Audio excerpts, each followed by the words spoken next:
আহ, কি মজা! সকালে আমাকে তো আর একা একা খাইলেছে। দুই বউ, রাত্রি পত্নী, আমার বাড়িওয়ালি। বাড়িতে আমার কাছে চিন্তাই করে না, খালি নিজে খাইতে পারলে হয়। এদের খাই দেওয়াতে গ্যাস হয়ে গেছে, ওষুধে কাজ করে না। আবার ওষুধ দিয়ে আসলাম। আর ওষুধ খাওয়াবো না এটা খাওয়াবো, খালি খরচ উপর খরচ। কত খরচ করবো আমি?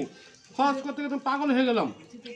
হুম, যাক, তাও বউরা আমার ভালো আছে বলে এখন আমাকে বাসা আছে। এখন আমি সন্ধ্যার সময় আমাকে বানিয়ে দিয়েছি, আমি খাচ্ছি। ভালোই লাগছে খেতে অবশ্য। গুড় আছে, ধনে পাতা আছে, তারপরে মরিচ বাটার চাটনি আছে। বেশ গরম গরম ভালোই লাগছে খেতে। আমাকেও খাবো। হুম, ঠান্ডা ঠান্ডা আবহাওয়া, বেশ ভালোই লাগছে, বেশ ভালো। এই জন্য বাইরে খাইছে, খাই যে করছে। আমার ছোটো বেড়াও খালো, ছোটো খাই দিয়ে এখন আবার চলে যাবে বাইরে অফিসে। অফিস চাকরি করে তো, তাই ইন্টারন্যাশনাল হোটেল থাকে, কাজ করে, তখন চলে যাবে। তো ভালো হয়েছে নাকি খাওয়াটা? খাওয়া ভালোই হলো। হুম, বউদেরকে একটু ভালো বলেন। শাশুড়ি তো কোনো সময় ভালো বলে না বউদেরকে। তার বউদেরকে ধন্যবাদ, ধন্যবাদ বউরা, ধন্যবাদ তোমাদেরকে।